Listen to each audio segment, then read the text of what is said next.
Good evening. It's 5:30. I'd like to call the meeting to order, and if we could all stand for the Pledge of Allegiance.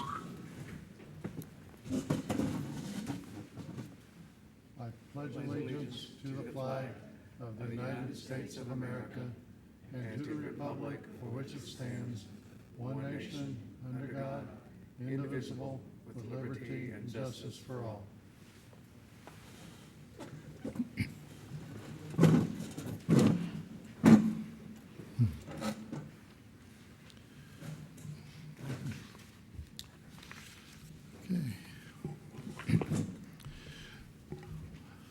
Next item on the agenda, item C, adoption of the agenda. Commissioners, have you had a chance to review the agenda? I have. I have. And are there any additions or modifications? I have none. I have none, Mayor. If there are no modifications, then I'll entertain a motion. I make a motion that we adopt the agenda. I second it. All in favor of adopting the agenda signify by saying aye. Aye. Aye. Opposed? Motion carried. Appointments. Library Board had one resignation. Unexpired term ends in May 1st, 2022, so this will be an appointment to complete a term, and I would like to appoint at this time Rachel Kozlaka. Excuse me for mispronouncing your name, but that is my motion. Do I have a second? I second it. All in favor signify by saying aye. Aye. Aye. Opposed? Motion carried. Item 3, public hearings. A, public hearings to consider condemnation of the following structures as dangerous and unsafe.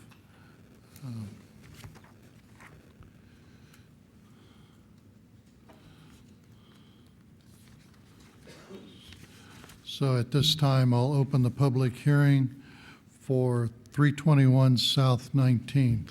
David? Mayor, this house has exchanged hands and been sold to a new owner. That I am asking that we give 60 days adjournment to give them a chance. They have plans to rehab the house for one of their family members. Okay. Is the property owner present tonight? Is there anyone from the public that would like to express their concerns or their interest in the hearing? If not, then I will close the public hearing. Commissioners, do you have any questions for David? I do not. I do not.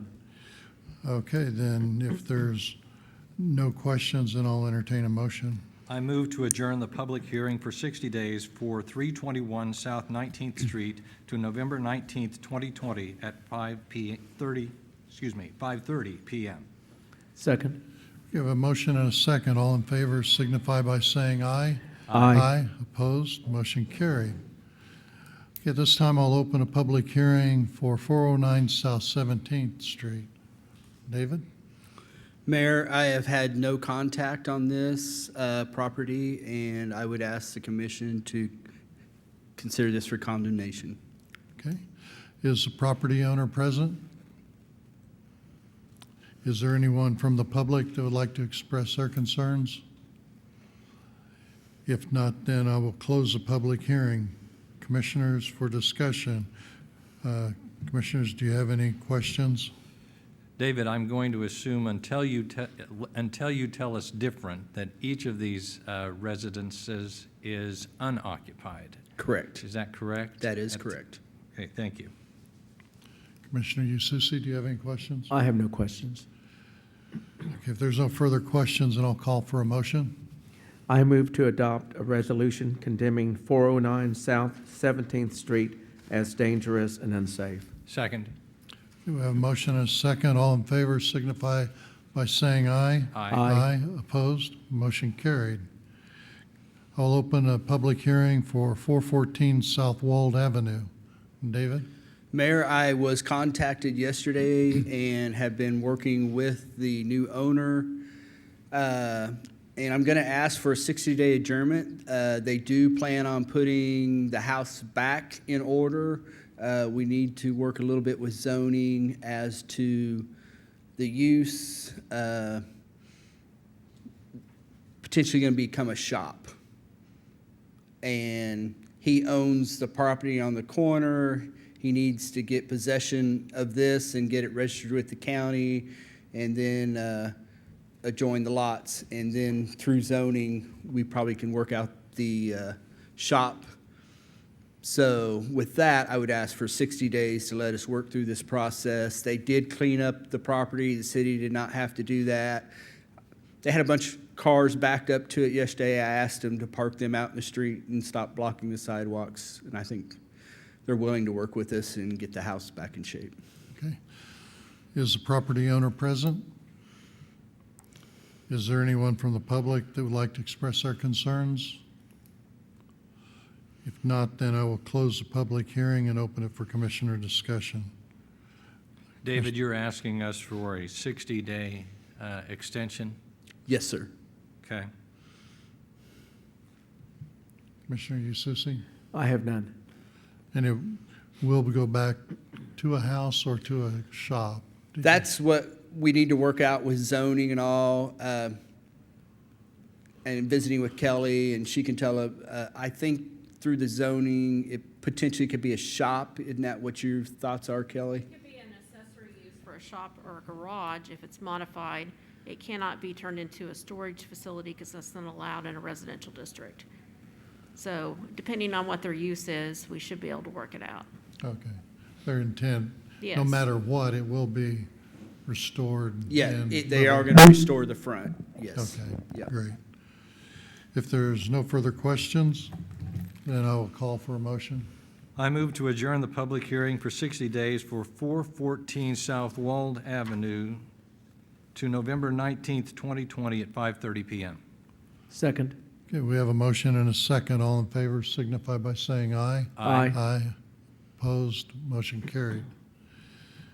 I will open a public hearing for 416 South 18th Street.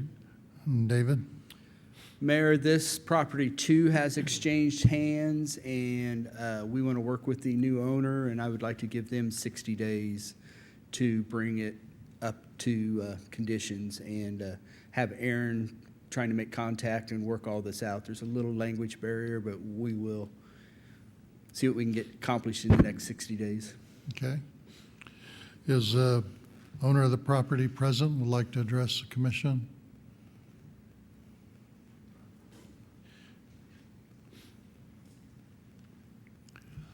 Okay. If you could state your name. Lucio Herrera. Did you? Could you repeat that again, please, sir? Lucio Herrera. Okay.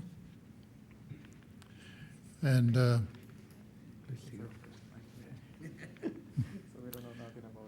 Okay, he's just going to ask you a couple questions. Okay. do you want to express what your plans are? No, lo que te dije. He just would like to tear down the house. You want to tear it down? Yeah, he wants to. Okay, That's what he so, said. so are you going to tear it down? Yeah, he's gonna do it by himself. So if we do 60, I'm speaking, Mayor, so if we If- give you Step 60. up to the, David, just go ahead and step up to the microphone. Yeah. He's indicated that they've decided they want to tear it down, Mayor. So do we want to give them 60 days? Do you want to do it yourself, or are you wanting the city to proceed? Yeah, for myself. For himself, yeah. They are wanting to take on the condemnation themselves, Okay. the removal of the property. Okay. Let me finish the public hearing, then we can open it for discussion then. Is anyone from the public here to express their interest? Okay, then I'll close the public hearing. With you removing the house, then you'll need to get with David to work out the details, the permit, and all the time schedule. That works. Perfect. So with this, I'm seeing that we need to adjourn this public hearing for 60 days.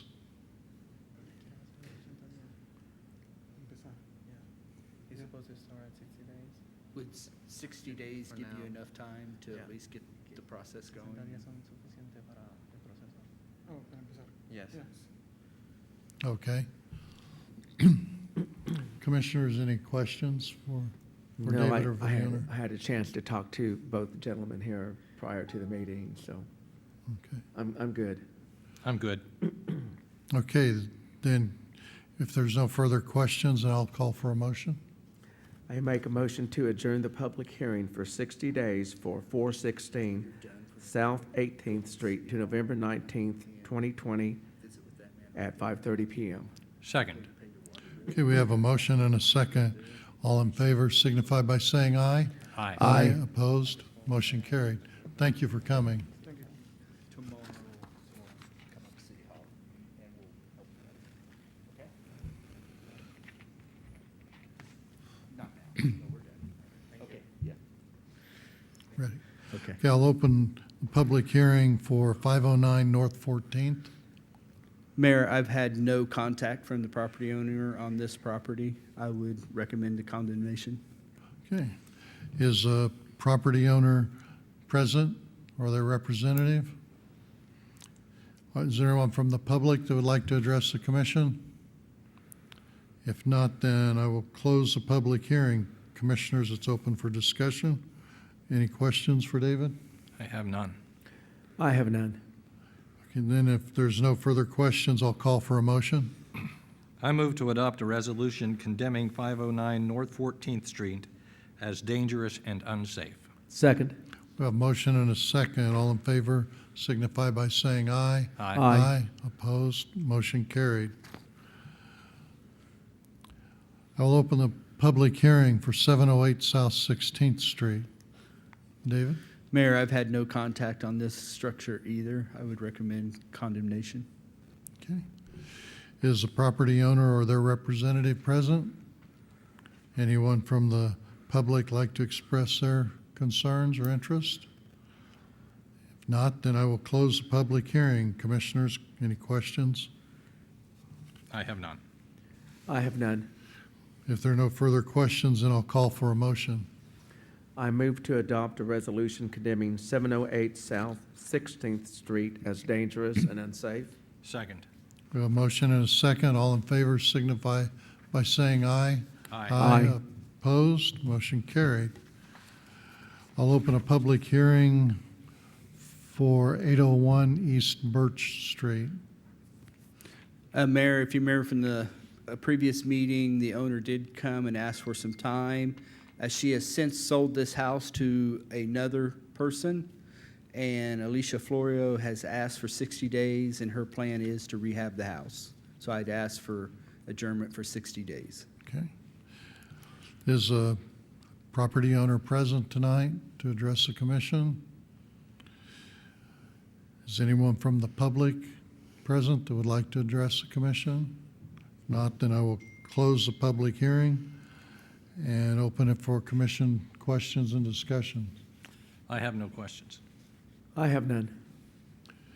If there's no further questions, then I will call for a motion. I move to adjourn the public hearing for 60 days for 801 East Birch Street to November 19th, 2020 at 5:30 PM. Second. Okay, we have a motion and a second. All in favor signify by saying aye. Aye. Aye. Opposed? Motion carried. I'll open a public hearing for 813 South 18th Street. Mayor, I've had no contact on this structure either. I would recommend condemnation of the structure. And is the property owner or their representative present? Public interest? If not, then I will close the public hearing and open it for commission discussion. Questions, commissioners? David, there appears to be an automobile also on the property in this picture. Yes, Is sir. abandoned property also removed at the same time the house is demolished? Yes, we will clear the property. We will probably have that towed and go through our process of towing at that time. Aaron has been working on trying to get this taken care of. Okay. So that will be a separate, It won't be a part of the or Right. the demo. We will do Okay. it separately and through our ordinances through towing. Okay, any further questions? I'm good. If there are none, then I will call for a motion. I move to adopt a resolution condemning 813 South 18th Street as dangerous and unsafe. Second. Yeah, I have a motion and a second. All in favor signify by saying aye. Aye. Aye. Motion carried. Open a public hearing for 1101 West Main Street. David? Mayor, I did initially get some contact from the church, but they really had no concerns. They were aware of the process. I explained the process, and I have not heard anything from them. I would recommend condemnation. I don't know if anybody's present or not. I did send them letters. Okay. Is there any representative or is a property owner present to address the commission? Anyone from the public want to express their concerns or interest? If not, then I'll close the public hearing. So with our action tonight of condemnation, they will still have the opportunity to begin restoration by contacting you. Yes, they have 30 days. And they understood where we were at. They didn't argue when I just explained the process and the condition of the house and the holes in the roof and all. And this was a couple months ago, what the hearing would be and what would happen after it follows. And we talked a little bit about the other church and how that property is working and how they can work with Lacey, so. Okay. Commissioners, any further questions for David? I have none. I have none. If there are no further questions, then I will call for a motion. I move to adopt a resolution condemning 1101 West Main Street as dangerous and unsafe. Second. Okay, we have the motion and a second. All in favor signify by saying aye. Aye. Aye. Opposed? Motion carried. I will open a public hearing for 1105 West Main Street. Mayor, this house also belongs to the Baptist Church, and same conversation. I would recommend condemnation of the structure. And for procedure, I will allow the property owner, if they are present, to address the commission, and also the public if they're interested. But with that, then I will close the public hearing. Commissioners, any discussion? I have none. I have none. Then I will call for a motion.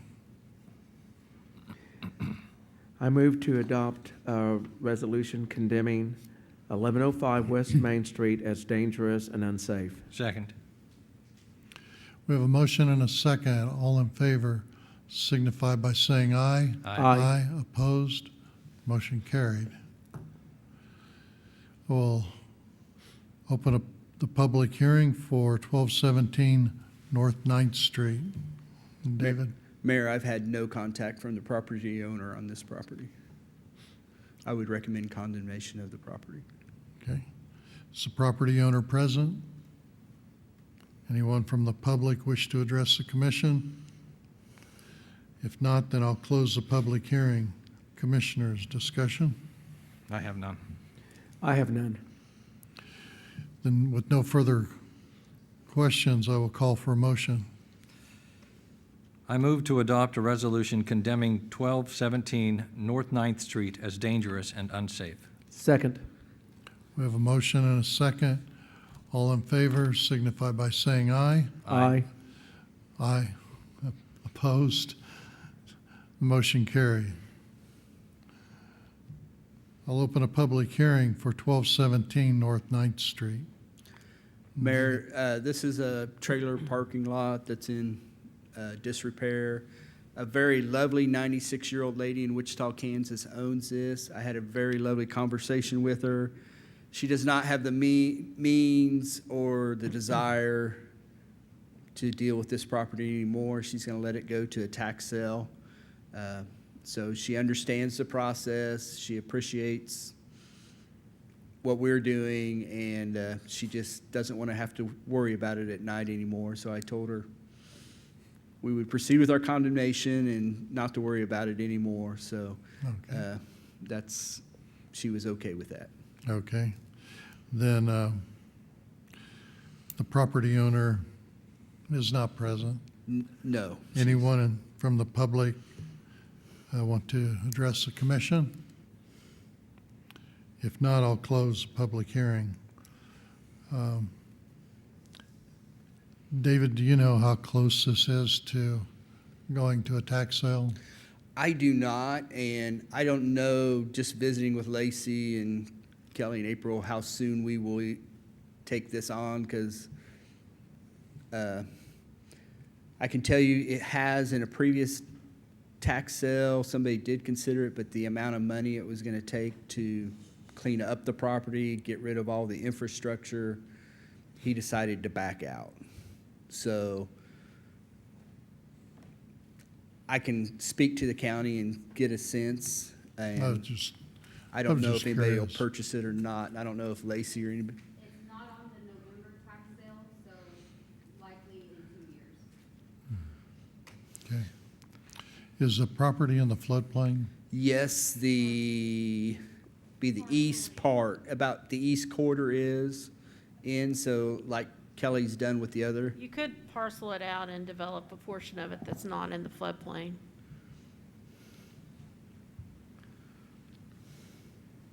So, David, earlier we saw a vehicle that was on a property. These are mobile homes. Are they structures or are they abandoned property? How do you categorize a mobile home if it's not on the foundation? I would consider it property. Most of them have the wheels off and they are set permanently. I see. They could have the wheels put on. My understanding, though, trailer homes, and Leonard may know more of this, do present some asbestos issues and other things that you have to consider. But the one gentleman that was considering it was gonna, for the salvage of the metal underneath.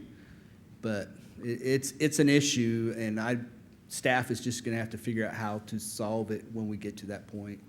It's an issue for Jerry. There's a lot of crime and homeless and activity in these trailers. They're wide open. It's something we need to address. It's just determining what the cost is and how to clean it all up and deal with the infrastructure that's in the ground. A lot of those old trailers also had formaldehyde. Yes. In those trailers, so there's, in addition to asbestos, there's that you would have to deal with. And you're right, all the windows and doors are out of them, and people come and go. And there's not enough brush and debris to hide from No. people getting in there, Yeah. so it's pretty much been an eyesore for a long time. Yeah, and it needs to be addressed. Our team needs to get together and figure out the best way to tackle it. And we've been talking about different options of whether something we could abate and city staff could work to clean it. We're just trying to find the best effort we can do to clean the property up. Because there are a lot of children that live in that area of town, and I receive a lot of concerned citizen complaints about it. I'm sure Jerry probably does too, and we just got to figure out how to address it and what money we have to address it with. I think we had a mobile home that we had to raise maybe on First or Second Street a few years ago. And I don't remember, they just came in and crushed it and hauled it off. Yeah, I remember Don pulled asbestos, and I'd have to go back and look. I could tell you. And, the way we do it now is we make the contractors responsible for all of that and make sure they have the certifications. That's So good. that That's good. we kind of take that burden off of the city now. And I don't know, Lacey and I have talked about it. We just need to talk about it some more, what the best way is to get this cleaned up. If we did it in-house, though, we would want to have a company come in and abate all the things if we had city staff clean it up, if we couldn't afford to contract it out. So, there's two ways to look to potentially do it. Did we not recently condemn property at 305 South Burns? Was that a mobile home? Or, I guess it wasn't mobile Yes. anymore. The It was wheels a were off. mobile home, but again, that was done, our contract with that was the contractor was responsible, and I believe he did that one underwater. Okay.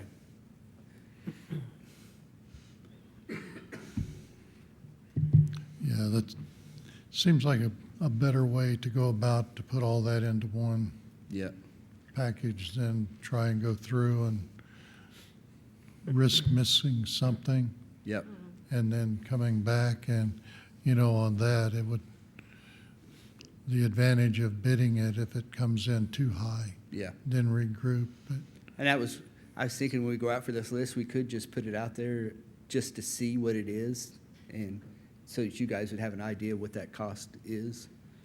And we could reject it and then go back and figure out a better way to maybe resolve it, or it may come in lower than what we think. Yeah, I'd be curious to find out Yeah, what so- that bid would, those bids would be. So we could bid it with the next project that goes out and let you guys see that and make some decisions from there. As long as you seriously consider that bid, because we also don't want to waste a contractor's time correct. getting bids for something we're not going to award, because then you get a reputation for doing that, and then you actually pay more later. Is, Well, could you use the price on the one on Burns or the mobile home that we had the contractor Yep. and Multiply I it. th- and I think the look- one thing that, I think when we talked about it in staff meeting was just the infrastructure. All of, one is one thing of the sewer, but all the sewer and water lines, electrical that's out to those pads, cleaning out all of that infrastructure and the concrete. you just go to the main. Yeah. Cut it Yeah. and then just go in there and bulldoze it out. Yeah, go to the water main, cut Yeah. it there, that Just- goes into supply, cut the just clean 'em sanitary out, so. sewer at one place, and, Yep. That's a good thought. yeah. But it would be real expensive to try and Yep. take each Each house and service out, seal. yeah. But if you looked at it as vacating the whole property, there's probably just one main tap for the sanitary sewer running through there, gathering it, or maybe two at the most, Yep. But Okay. if you could just take that, and that's probably what the gas company too, if they could go to their Yep. their main and then Tap it. Yep. just, Yep. That's a good point. yeah. I haven't been on that property in a long, long time, but has Evergy, or all the electric poles removed from there? The only thing that would be left would be the meter pedestals that were on probably 4x4s. Yeah. That would be the only thing that I would be think left for on that property. Evergy, that is it. They went in and Took the transformers and all the poles took out. everything out, yeah, because it did So- not meet their code Okay. anymore. Okay. Yeah, I there were- probably figured they did. I just Yeah. hadn't looked at the property in quite a while. I think a few years back, there was some electrical issues with Yep. the service setting, and, Yeah, and it kind of brought it to a head, and, yeah, the cost to redo the electrical became yeah, just, prohibitive, so. But it is a unique problem on how to address it, and the biggest picture to make it simple, cut Yeah. one sewer Yeah. line and cap and Yep, one just- water line, bulldoze it out of there, yep. yeah. Okay. Any further questions, commissioners? I have none. My question is, then we will go ahead and move with how this reads. Yeah, if there's no, we'll proceed, Okay. then I'll call for a motion. Okay, I move to adopt a resolution condemning 1529 West Laurel Street as dangerous and unsafe. Second. I have a motion and a second. All in favor signify by saying aye. Aye. Aye. Aye. Opposed, motion carried. Next item on the agenda is the consent agenda. Commissioners, we had no modifications brought up as we adopted the agenda, so at this time, I will call for a motion. I move we accept the consent agenda as presented. Second. Okay, I have a motion and a second. All in favor signify by saying aye. Aye. Opposed? Motion carried. Next item is an executive session for the purpose of discussing data relating to financial affairs or trade secrets of second parties. So I move that we recess for an executive session pursuant to confidential data relating to financial affairs or trade secrets of second parties, the exemption in KSA 75-4319B4 for discussion of the financial matters relating to a second party. The open meeting would resume at 6:20 in the Civic Center. Do I have a second? Seconded. All in favor signify by saying aye. Aye. Aye. Opposed? Motion carried. Going to the executive session will be the commissioners, the city manager, director of finance and economic development, subcommittee members, Chuck Goode, And Tony Royce. Tony Royce. So,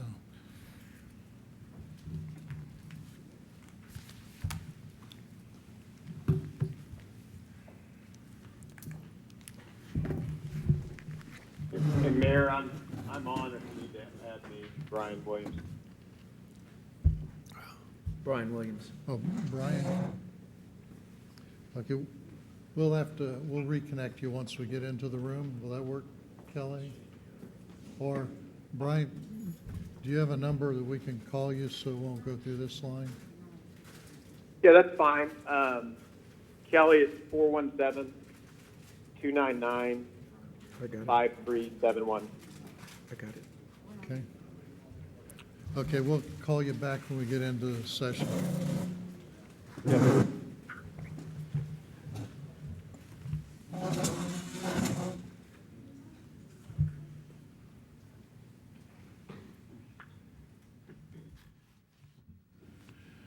Okay, we're now back in session, and I would like to make a motion that we extend for an additional 10 minutes, and that would put us back in session at, 6:31? 6:30? 6:31. 6:31. Do I have a second? Second. All in favor signify by saying aye. Aye. Motion carried.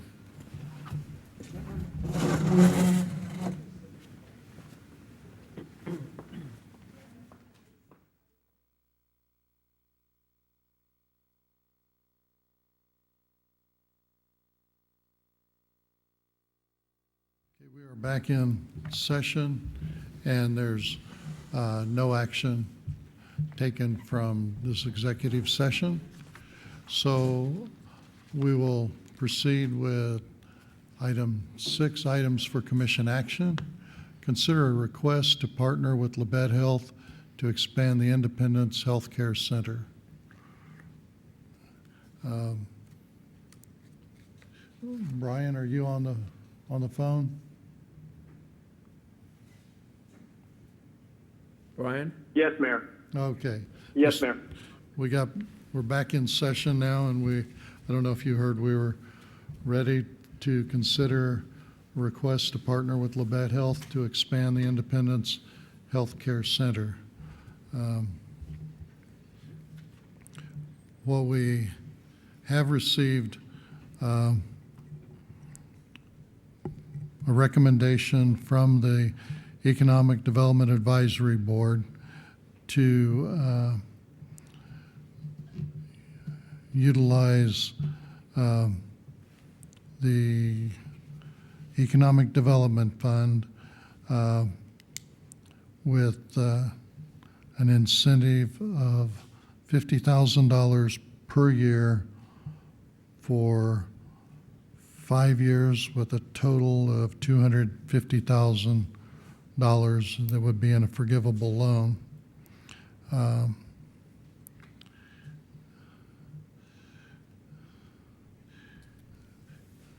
We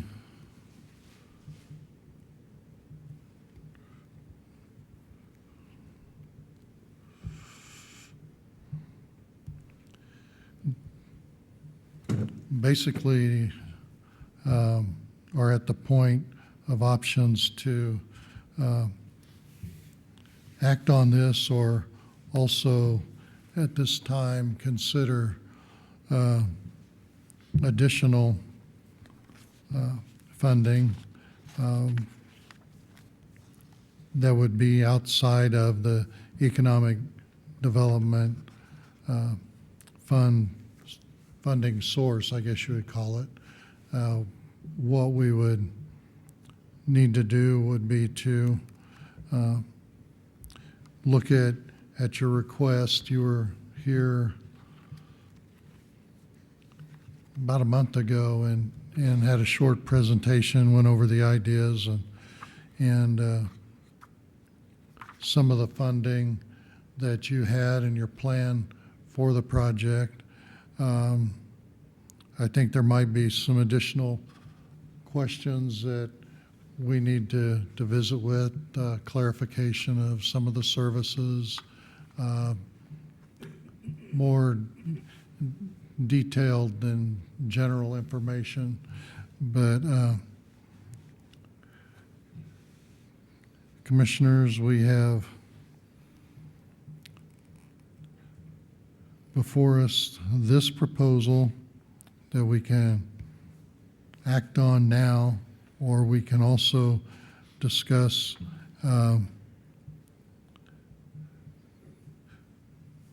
looking at an additional source or an additional amount. You know, I guess one thing looking at is we perceived that there was an urgency, a quick response, and maybe we didn't get all the information or all our questions to make a complete opinion or a complete decision. So, commissioners, would you prefer to set up at a special meeting or at another commission meeting to have the presentation represented and discuss more in detail the questions that we might have on services? And Yeah, that'd be all right with me. Yeah, I'd be in agreement with that. Brian, is I know you were looking at a time schedule. We're not for sure if we fully understand what your schedule is working at, but would it work if we set up at a different commission meeting or a special meeting that we could sit down and go more in depth of the project? Yes, certainly, I'd love that. And I'll work with the city manager, with Kelly, Ms. Pasteur, to make sure you guys have, I'm looking at 56 pages. It's a pretty detailed presentation, and I'm not 100% sure maybe the subcommittee had the whole presentation, and maybe I rushed it a little bit, because I think it's better done in person, and I answer all your questions fully. So yeah, I'd welcome that opportunity. And I apologize I'm not there tonight. I was in New Mexico elk hunting, so you wouldn't want to see me today anyway, because I got back about 4 a.m. So. Well, I think that was some of the things. What we've found is there were some questions and there's perception of needing a quick turnaround. So trying to meet that schedule that we were pushing to get that done, and some communication maybe, was overlooked or what have you, but we'd like to set a time that we could. If you would get with city manager and look at your schedule when you're back, and she can let us know, and then we'll make some notes. We'll get from the subcommittee or the Economic Development Advisory Board, if you want to get with Kelly and give her specific questions that you had from your review, and kind of highlight some of that, so that Brian, maybe we could get some things worked ahead of the meeting and make it shorter and more productive. Okay, because I think we're we're looking, we're definitely wanting to see healthcare continue here and go as far as we can. So if you'll do that, we'll just table this for now and revisit it after we've had time to visit. Is that Okay, acceptable, yeah, I'll, Commissioners? I'll call the city manager tomorrow. I appreciate it, Commissioners. Okay. Is that acceptable, Commissioners? Yes. Acceptable, yes. Okay, then we'll have no action on this item tonight.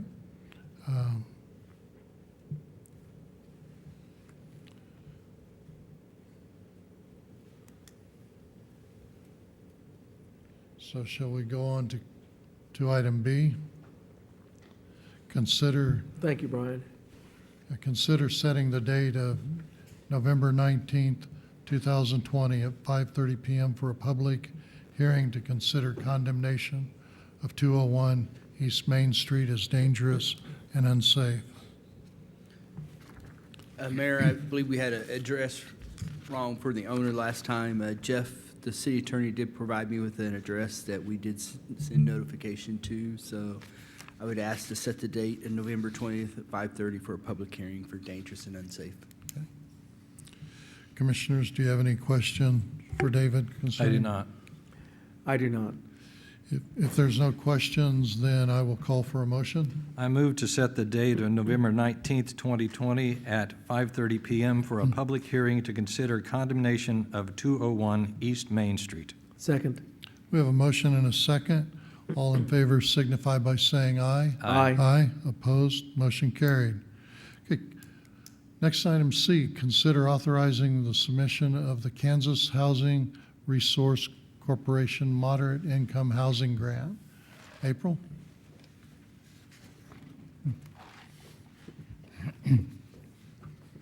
Good evening, gentlemen. Good evening. I'm here to inform you that the Independence Housing Authority Board is moving forward with a new subdivision development. And with that, we have partnered with the city of Kdhe. KHRC, as well as the state, likes to see collaboration.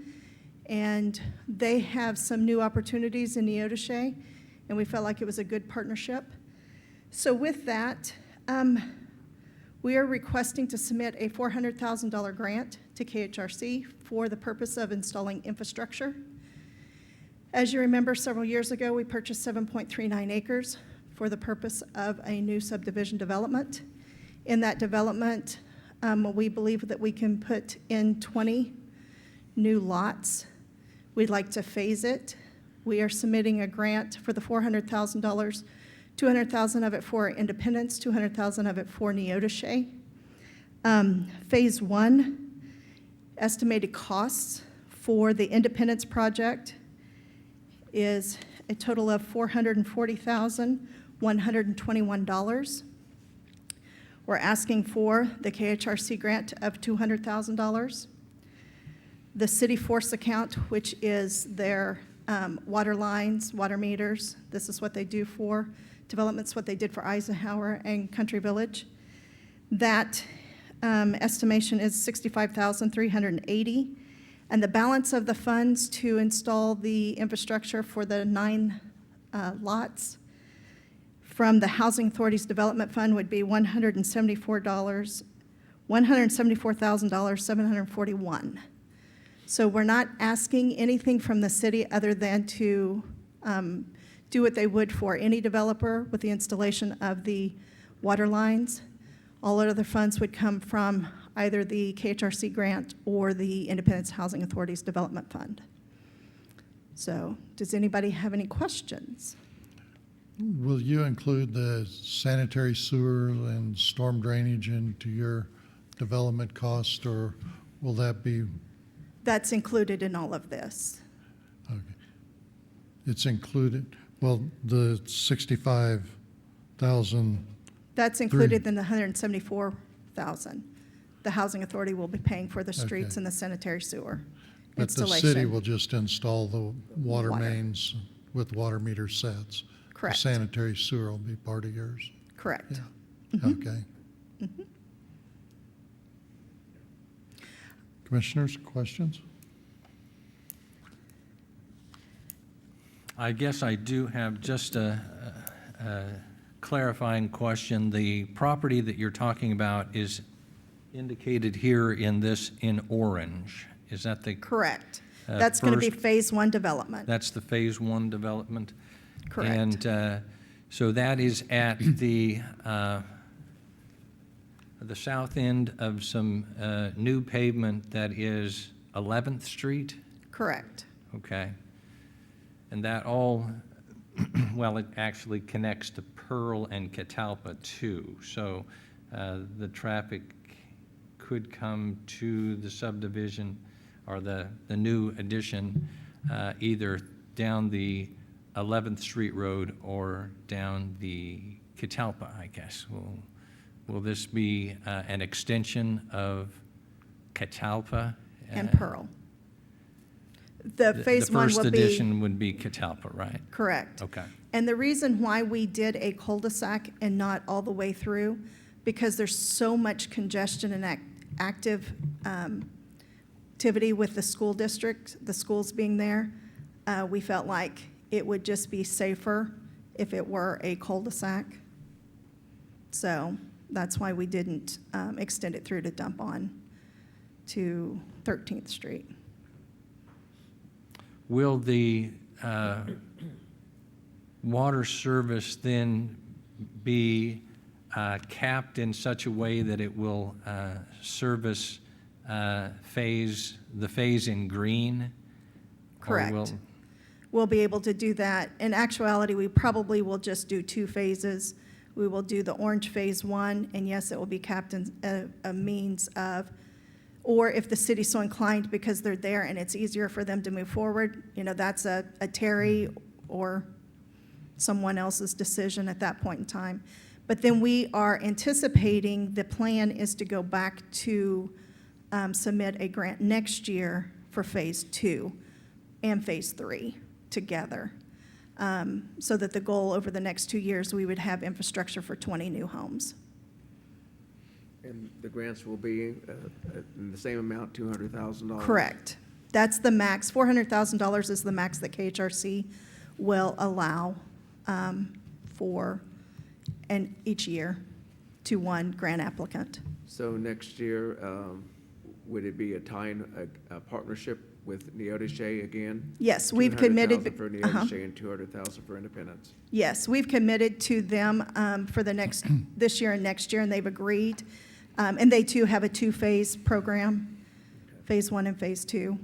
So we just felt like, many reasons, the collaboration strengthens the application.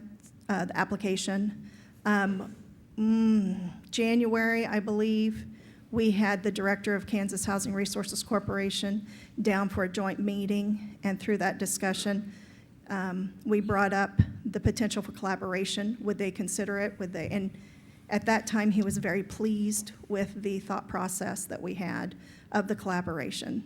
So we hope. Just because I like stats, I want to throw out a few fun facts for you right now. Over the last 90 days, I'm sure you've all heard scuttle that we are just selling houses right and left and having wonderful opportunity of members of our world and the U.S. coming to Independence, Kansas. And over the last 90 days, Independence has sold 57 homes. That's pretty darn good. Just for numbers to compare, Coffeyville has sold 40, and Parsons has sold 27. The Housing Authority, this is our answer to, we have 2 focuses, and I'll talk about the second focus a little bit later. But one of our focuses is on moderate income housing, on workforce housing.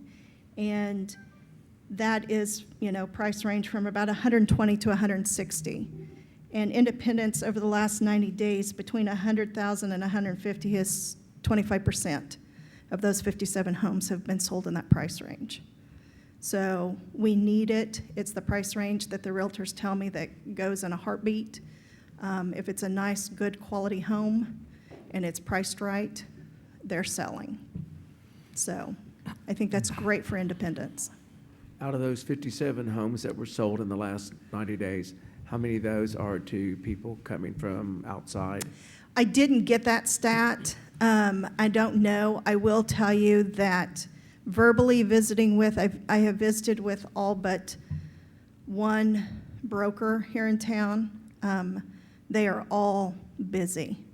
And a large majority of what they're selling is to people from out of town.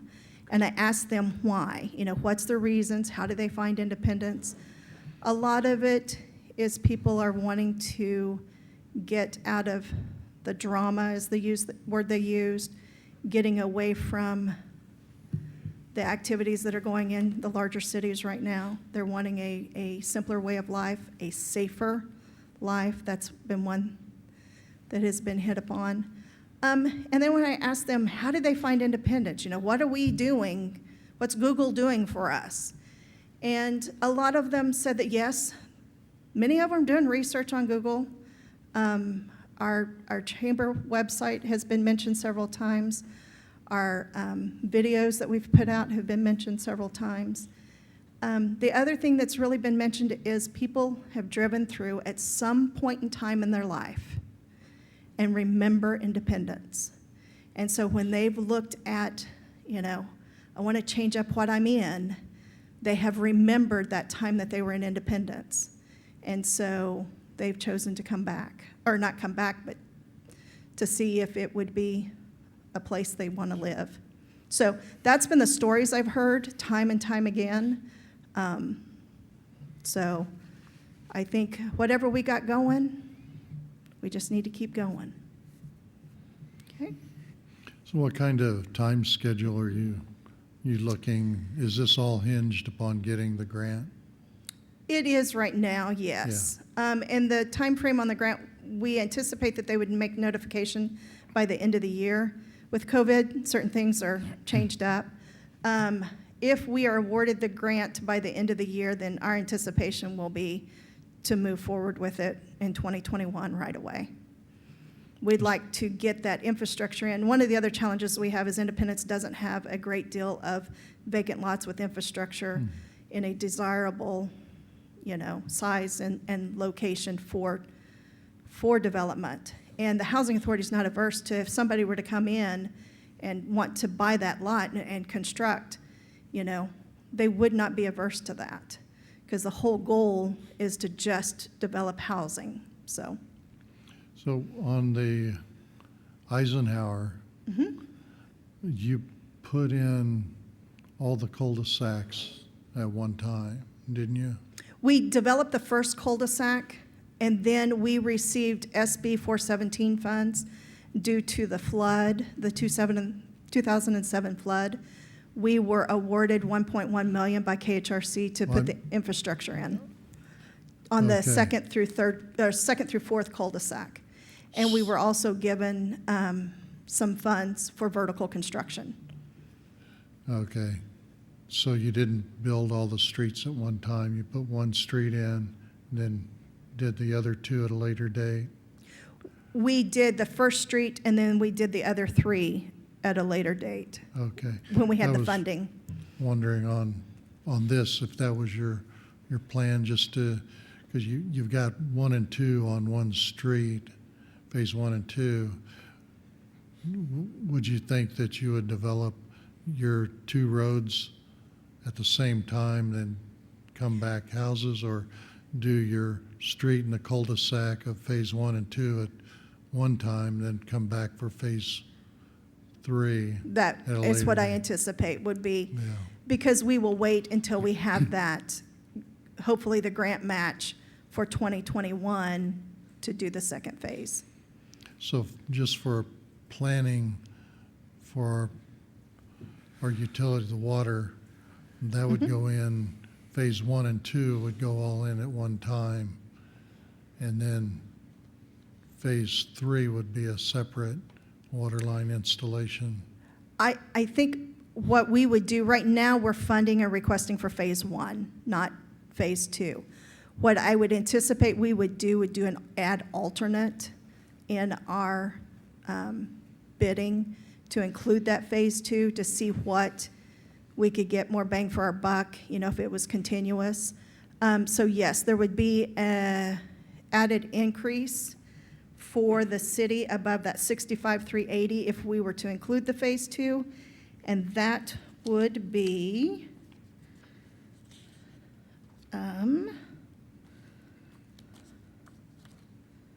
yeah. You have the spreadsheet. Let's see if I can find it here. Oh, I've got extra copies, that's why I'm not finding it.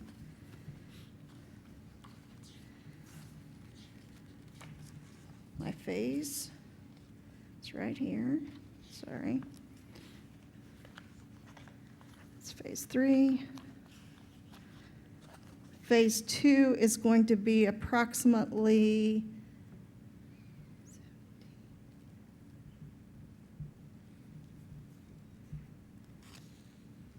another $17,000. On top of the 63 for Phase 1. Correct.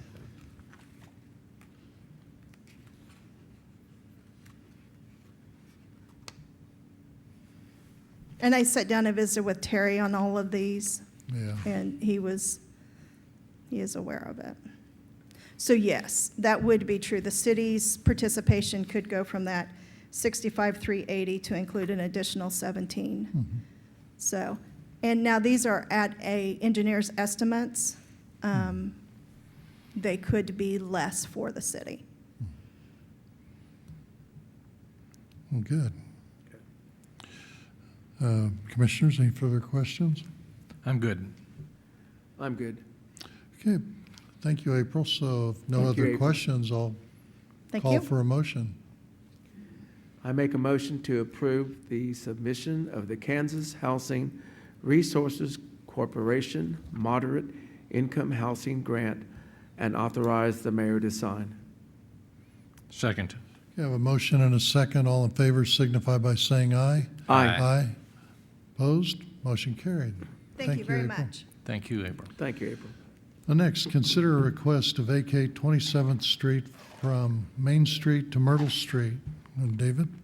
Mayor, I've been working with Miranda and Quality Motors in regards to some renovation and expansion of the business.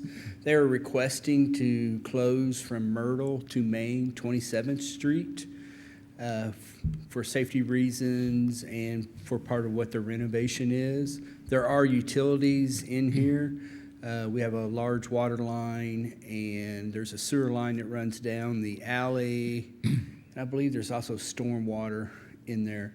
So we are requesting for easement of those. They do not plan to build any structures over this. They're just asking us to vacate it for their use. Miranda is present if you have any specific questions other than they're asking to vacate the street. Yeah, is Miranda here?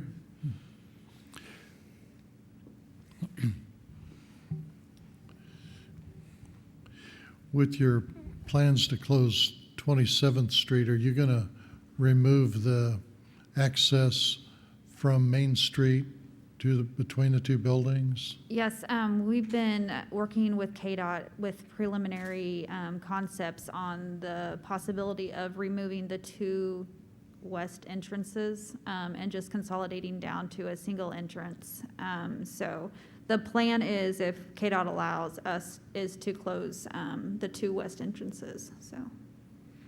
Okay, that'll really improve traffic along corridor access and stop some confusion. So then on Myrtle Street, are you going to look at removing access from there? Will that be a, It'll still be accessible. There'll still be a road because they're going to use that for access to the property for, employee type use. But it's not going to be something that is going to be, available as a regular road. It won't look, from the building property to Main Street, or not building property, but from the alley to Main Street is going to be basically repaved for parking is the plan of the display of vehicles. And so, the road will look like it kind of dead ends into that area. So they'll still be able to use it, but it won't be a public, we do not anticipate a lot of public traffic on that. It'll just be employee or business use, so. Good, I know KDOT will really appreciate the closing of the two entrances and, When we, pardon me, Go were you ahead. done? I was done.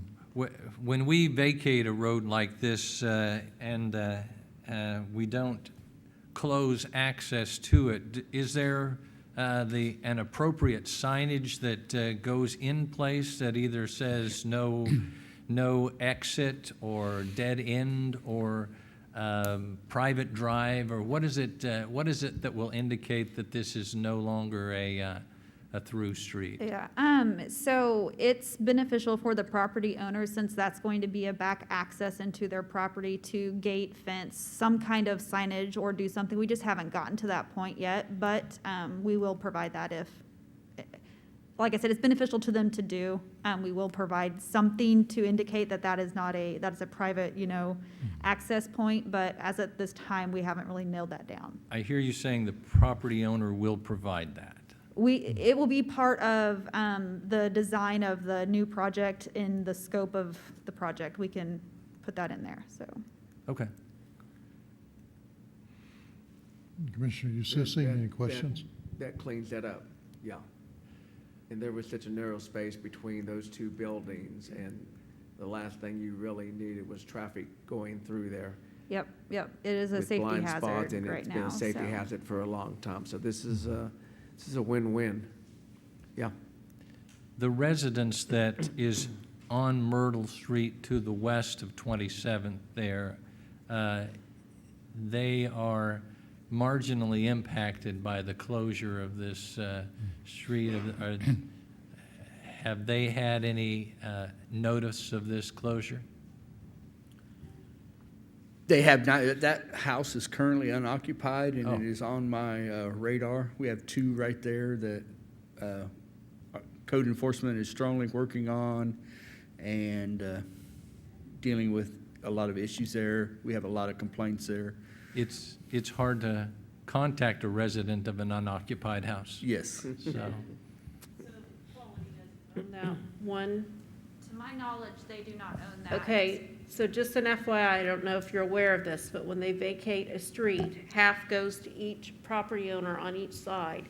So you would only own half that street if you don't own that other property. Okay, So might be advantageous to check into that, so.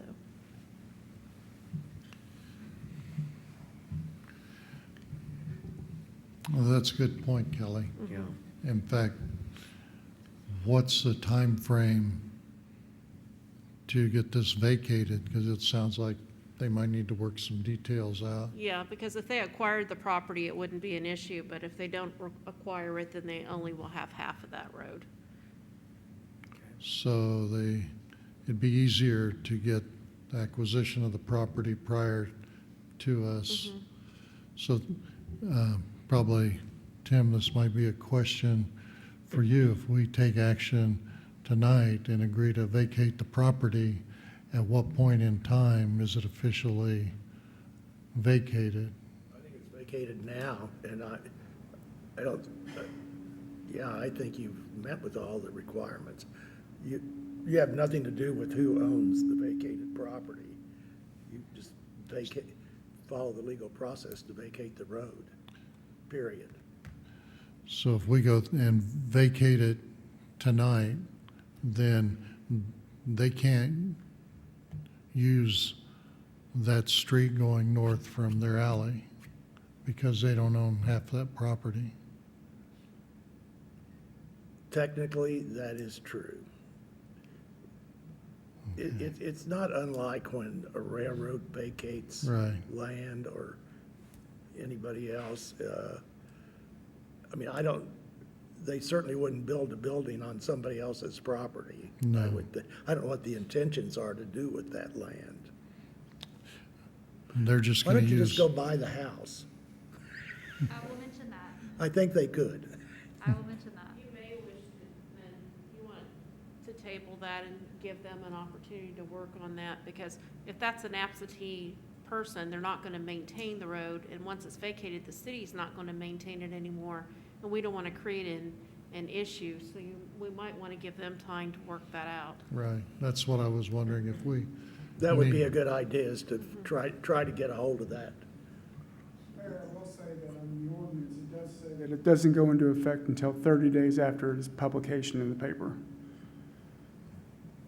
The ordinance. They have to have time to object, right? yeah, 30 days could be They may not be able to locate them. Right. it would probably be best to table action, and then just bring it back for formal commission action. Allow you time to,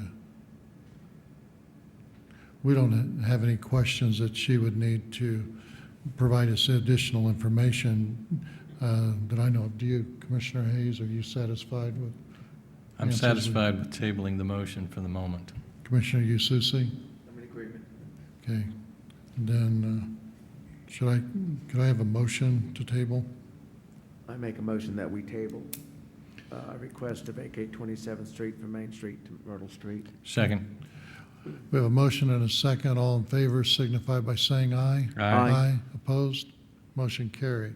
And since you've already discussed it, what we can do, once they acquire it, we could just put it on consent. That would be great, yeah. I don't think there's any reason to put it on item for action. I think we've discussed Right. and everyone's satisfied. So Yes. that'd be good, Kelly. Okay. Thank you. Great. Next item is consider a temporary use agreement for 113 East Myrtle Street. Mayor, this is the DFW, and Sean may want to come up and explain. We are going to do an ADA ramp there, and the agreement with the VFW was for them to put a metal ramp in. And I'll let Sean explain, as we were trying to get this project done, what transpired. After discussing with the VFW, we really didn't want to put in the city-owned ramp at the alley without them putting in their structure. And they evidently had some funding issues in ordering a metal structure. So we contacted several area businesses, Woods Lumber and Ironworks, and Woods is going to donate concrete, and Ironworks is going to donate the railing, and Trans Systems donated some funds. So we're going to construct the VFW portion with no city money in conjunction with the city project, just as a benefit or a donation to the veterans organizations. Okay. So then what we're looking at is, because their ramp is built on city right-of-way, Correct. we need to give them permission Yeah, to do that. yes. That's Okay. what we're requesting, permission. That. Commissioners, any questions? Commissioner Susi? No, I like the idea that it's not being funded by the city, which is plus. Commissioner Hayes, any questions? Well, I appreciate the work that you put into collaborating with the entities that are involved so that the VFW can have what they need in order to get access to the building. And so I don't have any questions. So this will pretty much give them access. We've got the accessible parking spaces in the parking lot completed, and the modifications at the alley be in conjunction with their ramp. And we've already addressed the parking space. Yeah, That was- Sean's aware of the Purple Heart and the signpost for that, and he will take care of removing the ADA stall that's currently there in front. And we'll Okay. leave a post for the Purple Heart parking. Good. Okay. Great, then if there's no further questions, I'll call for a motion. I move to approve the temporary use agreement for the sidewalk at 113 East Main. Second. We have a motion and a second. All in favor signify by saying aye. Aye. Aye, opposed, motion carried. Okay, next item is consider requests for ADA improvements at the following locations: 113 East Main Street. Number 2 is the city parking lot behind Big Cheese. Number 4, 14th and Chestnut Streets. Okay, David? Mayor, things always come in threes, so we got 3 ADA requests. And 113 East Main, we have a new owner of the, I forget the name of the business, right there on the north side. But it deals with older clients, tanning and hair salon, and she was requesting ADA parking and accessibility for her older clients. They were having to either go around the corner or park across the street. And this, you want to take one at a time, Mayor? Yeah, let's do Okay. that. So I had Sean look at it, and there is the issue of cross slope with all of our downtown, and is a ramp, can we legally put one in? And I got Sean here. We ran into this, that's kind of a catch-22 with, when the city was under the consent order from the Department of Justice. One of the items in the consent order was for the city to put handicap parking downtown, and the cross slope of the streets are out, and some of the cross slope of the sidewalks are out, so it was an issue of it's not going to be compliant. Really tried to get some direction from the DOJ at the time, and some questions like that you don't get answers on. So we ended up writing a letter to the DOJ stating what we were doing, which is making the ramp itself compliant, but the wings and the parking areas would be non-compliant, and that the city would fix those when the pavement failed. And we really never received a response from DOJ, but they did release the city from their consent order early. So I think I took that as they felt that was an adequate way to respond to that. So we did do an estimate to install another one at the requested business. So. On the ADA improvements for us to designate it as accessible, total ADA compliant, everything has to be compliant, which would include the street, and the parking, and the ramp. One thing that's kind of a gray area in the ADA, it doesn't address street parking as being required. It talks about parking lots, but it does allow us to go beyond what's required, and by providing the ramp at the curb cut, we're allowed to do that, but we just can't call it ADA accessible. So, like the Purple Heart parking space, it accommodates, but it's not calling it a handicap parking space. So I think for what we're doing here, we need to look at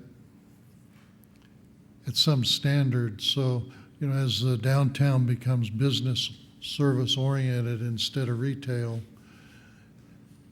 we can't keep responding to every business needing a handicap parking space.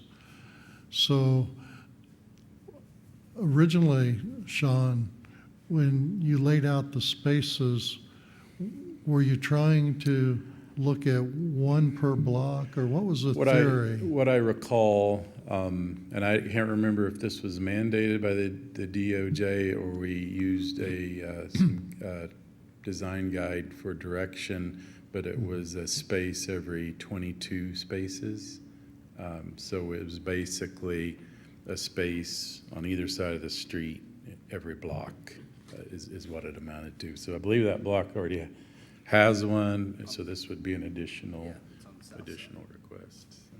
So is there one between Penn and Sixth Street off of Main. I know there's, South side. Yeah, it's on the south side. Dr. Ramos? It's it's gonna be right in front of the building I think Gary owns. Right to the east of Dr. Ramos's office. but then on Penn Avenue, we've got. They're both on- sides. On both sides. The 3 blocks up, I believe. I think that's right.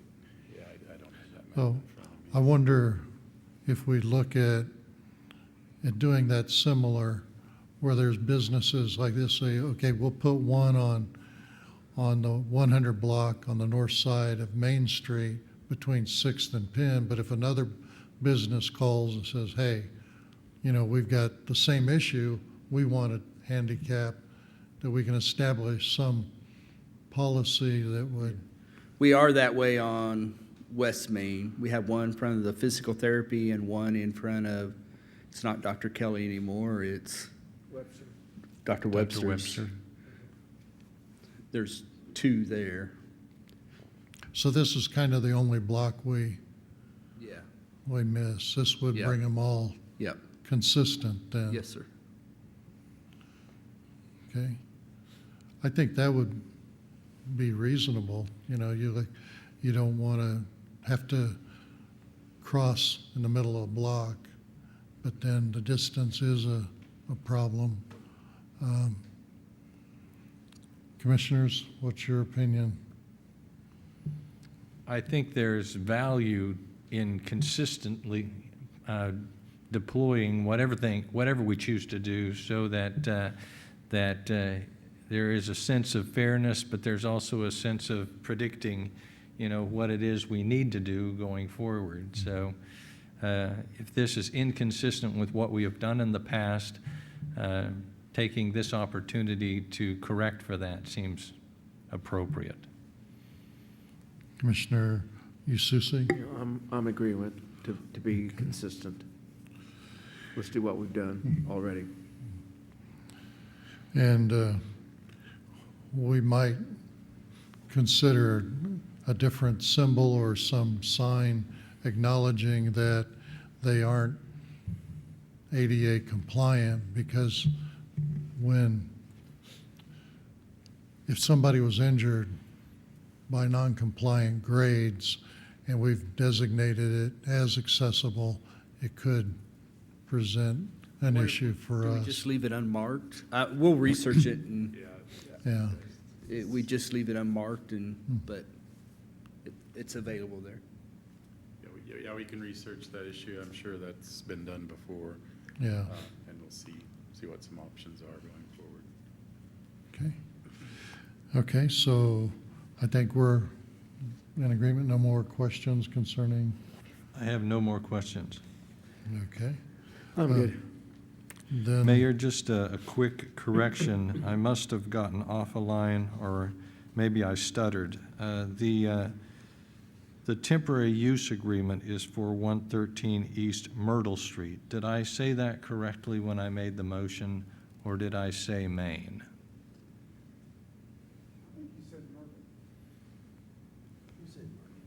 Very well. Okay. Thank you. Well, let's, why don't we just entertain a motion as we go through these? So I'll entertain a motion on item 1. Okay, I move to approve an ADA stall on the north side of the 100 block of East Main Street. Second. Okay, I have a motion and a second. All in favor signify by saying aye. Aye. Aye. Opposed, motion carried. Item 2 is the city parking lot behind Big Cheese. Mayor, we received a complaint about the accessible ramp and parking behind the Big Cheese. You can see from the picture that's definitely not in compliance. So I had Sean come down and take a look at it, and he came up with something that I hadn't even thought about, moving it to the center aisle, taking out part of the center aisle and making that the accessible route to the sidewalk. So I'll let Sean describe it. Yes, that is it in a nutshell. There's really no way with it located on the north side to get an accessible path to connect to the sidewalk. The grade at the entrance is really too steep, so what we brainstormed on site was to move the spaces near the median, then tear out the median, construct sidewalk. The path will actually cross the parking lot and connect at the curb in the photo, and that would all be a compliant handicap ramp. And then a portion of the parking lot would have to be replaced to meet the cross slope requirements and to connect to the new sidewalk at the proper elevation. Okay. So we've got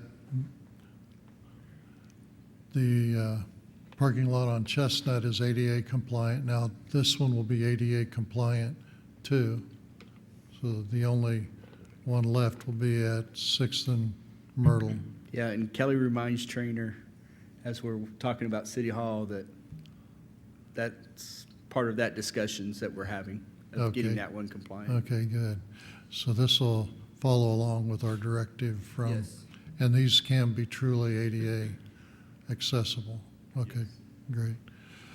Commissioner Ususi, do you have any questions? Yeah, when you're talking about replacing part of the parking lot, the picture that's showing on our screen to the right, replacing that median and putting the sidewalk in, so we're replacing the parking lot on both sides of that where the sidewalk will be, is that correct? Correct. We would basically saw cut out in line with the median and reconstruct a sidewalk, replace part of the median, but construct that sidewalk across the parking lot and connect to the existing sidewalk and build a compliant ramp at that location. Okay. So what you'll have is the access aisle from the parking space will go to the walkway.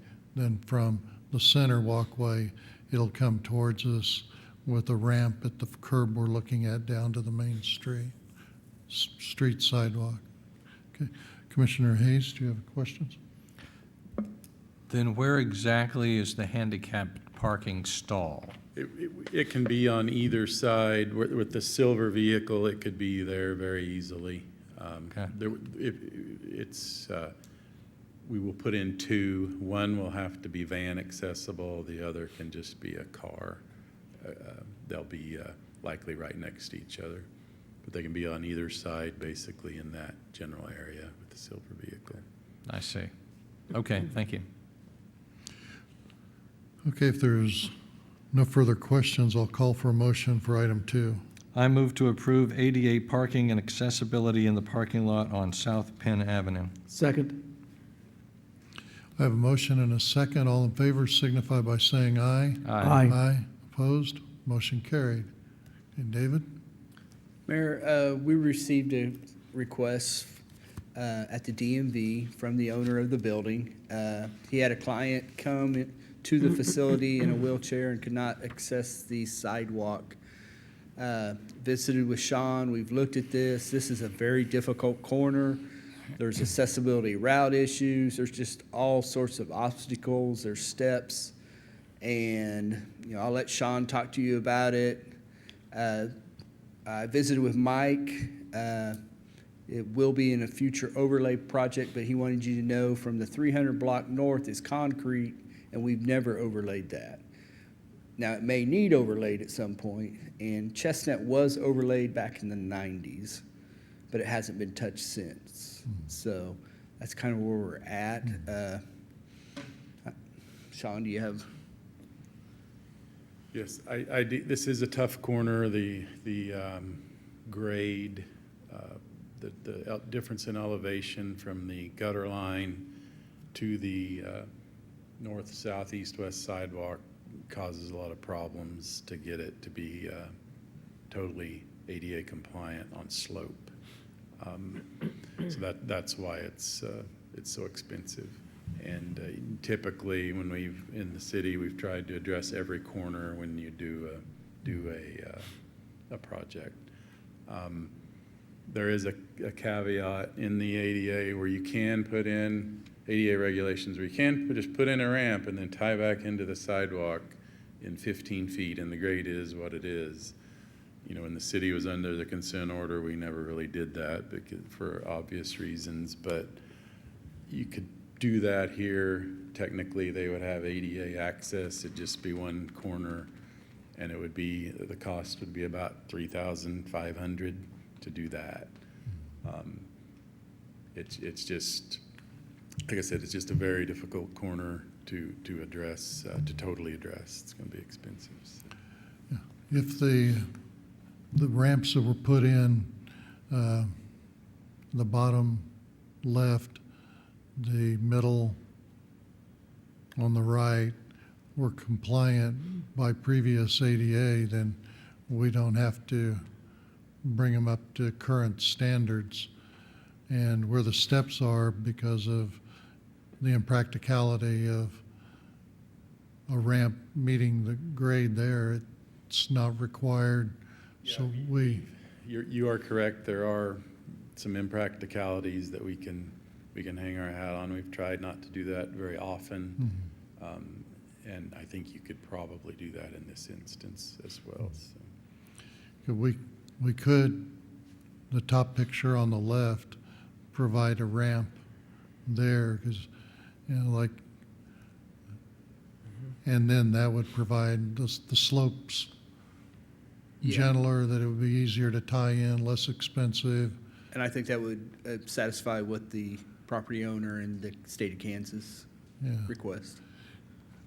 Because if you're in one of the wheeled carts, the ramp to get into the building accesses off the parking lots, so it's really easier to go down the street up the entrance into the parking lot and then enter. But a ramp there would comply. And then there's a ramp on the other side that's just overgrown with grass and Yes. debris. Yeah, that's the one that we looked at, and you go south about, 20 yards, and there's absolutely no sidewalk for 20 yards. I mean, it's that whole, like Sean said, that whole corner's a mess, and there's a lot of work that would need to be done to fix it correctly. So we could satisfy the need by just putting a ramp in that location. Yeah, the minimal requirements would be met in that upper left photo. If we put in a ramp that's compliant and then just tie in the sidewalk, it is what it is on the slope. Yeah. And we basically hang our hat on just the costs, which you've seen. The overall costs are too extreme to totally address ADA at that corner. So we've met legally by having an accessible access, just that. All that we're one required is to part. provide a curb ramp Okay, where we're overlaying or milling or putting in a new street. So and the curb ramp is just a transition through the curb. But then the tie-in for the sidewalk, there'd be additional walk removed to get the tie-in. so that gives them accessibility, and that meets what we Right. need to meet at a much reduced cost. Okay. Commissioner Hayes, any questions for David or Sean? No, I don't have any questions for those gentlemen. So if we have no further questions, I'll entertain a motion. Hold on just a second. The motion that we're getting ready to make is to add the ramp there, and is that Chestnut Street? Or which is the street that we're looking at, doing the curb cut there and putting the ramp in? Northeast corner of Chestnut and 14th. Okay.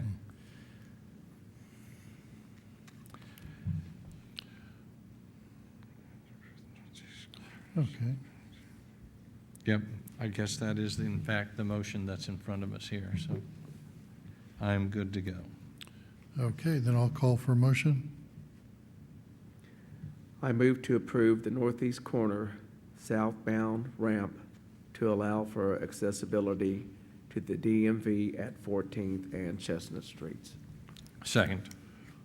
Okay, I have a motion and a second. All in favor signify by saying aye. Aye. Aye. Opposed? Motion carried.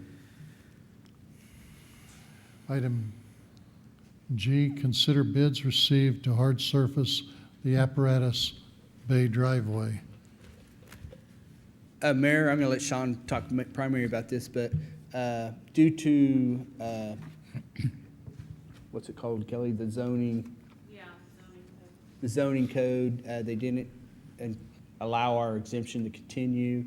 Plus, we're having issues with Tower 1, and as it pulls out onto the street, the fuel tank is dragging. We're asking for the apparatus bay.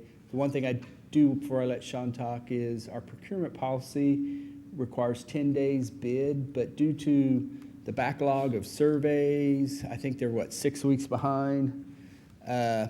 We had a shortened period of that, and I know Kelly and I mentioned that to you, Mayor, and you're aware of that. And but we did get 5 bids, 2 were submitted, but I wanted you aware of the procurement thing. And Okay.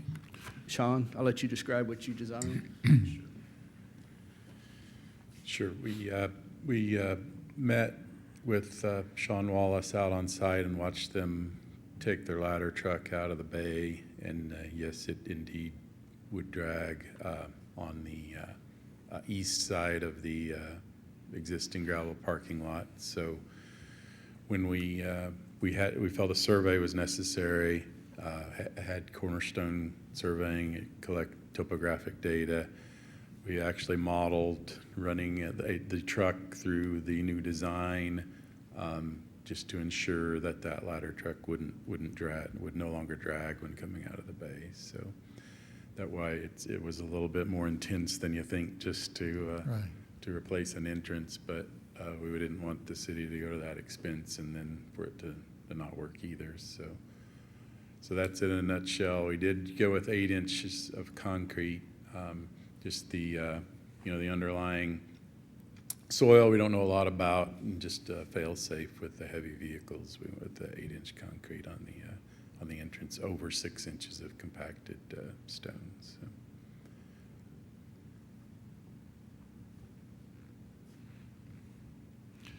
I guess as far as proof rilling the gravel, that's been done every time they go on a call, right? It is. We'll have, because of the depth of the concrete, we'll have to excavate that out, plus some for some new gravel, and that's all in the bids. Excavating out what's there and replacing it with the 6 inches of stone and the 8 inches of concrete. So the reduction of the thickness of the gravel base is going to be compensated by the thickness of the concrete? Yes. Yeah. Yes. Okay. Commissioner Hayes? I'm good. I'm good. Okay. If there's no further questions, then I'll call for a motion. I move to approve the low bid from Darren Goins in the amount of $52,518.50 for the installation of the fire EMS apparatus bay driveway. Second. Okay, we have a motion and a second. All in favor signify by saying aye. Aye. Opposed? Motion carried. Commissioners, we've been in session about 2 hours. Do we need a break? I Yes. would appreciate that. Okay. We'll take a 5-minute break. I make a motion we break for 5 minutes. Second. All in favor signify by saying aye. Aye. Aye. Motion carried.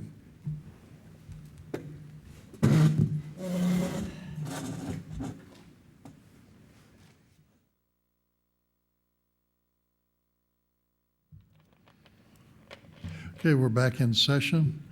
Item H, consider formally accepting the Kansas Department of Agriculture USDA Rural Development Grant for $49,200 to purchase critical public safety equipment. Is that correct? Yes, and we have Michael Billings with USDA on the line to walk us through this one. Michael, are you there? Yep, I'm here. Can y'all hear me fine? Yes. Okay, great. I'm assuming you have that letter of conditions that I emailed to Lacey earlier this week in front of you. Yes. Okay, great. And again, just thanks for working me into your schedule. I know this is a short notice deal. We're getting to the end of our fiscal year, so we're trying to get a lot of things funded before they take the money back October 1. So essentially, this letter is just as it states. This is just going to be a letter listing out the items the city needs to agree to before we can actually transfer the funds to the city. Several of the things in here have already been done, so we're going to go through this fairly quick. There are some just kind of general statements in here that aren't really specific to the project, and then I'll just focus on the things that actually need a little bit of attention from the city. This is a really simple grant program, so typically these things go very smoothly. So on page 1, first paragraph basically just summarizes what I just stated. At the end of that first paragraph, you can see if there are any major changes to the scope of this project, you want to be made aware of that prior to purchasing of any equipment. Generally, I doubt it's going to be an issue in your case. It rarely is on these equipment purchases. Just in case that happens, if you change directions, please let us know prior to acquiring any equipment. As in the second paragraph, this is a formally grant approval for the $49,200. One of the documents that I emailed over has a signature on it. And when you get that document back from Dan Fisher in Topeka, you'll know the grant is approved. We'll cover that document, though, after we go through this form. And then that will be technical grant approval. The grant agreement in the third paragraph there, I will send that over once your grant is approved. So I don't actually have it for you today, but it's a general agreement. It's fairly straightforward. Fourth paragraph mentions applicant contribution. Typically, the way it works is the city will go ahead and purchase the vehicle and the associated equipment, and then just send me copies of paid invoices just so I know that it's in the city's possession and it's been paid for. And then I simply just reimburse the city our share. Typically, that's the smoothest way it works. We can do it a different way if the city desires, but I would guess with Independence, you would just pay for it and I'll simply reimburse. Down toward the bottom of page 1, it mentions a couple of forms there that were already completed during the application process. The final form is just references an ACH form that I will get from the city so we can set up this ACH transfer. Over on the top of page 2, it mentions a letter of intent. That's one of the 2 other forms I emailed over to Lacey. We'll go over that again once we've completed going through this letter of conditions. Second paragraph on page 2 mentions 120 days. Do not worry about that. If for some reason it takes longer than 120 days to acquire the equipment and provide the invoices that I need, don't worry about it at all.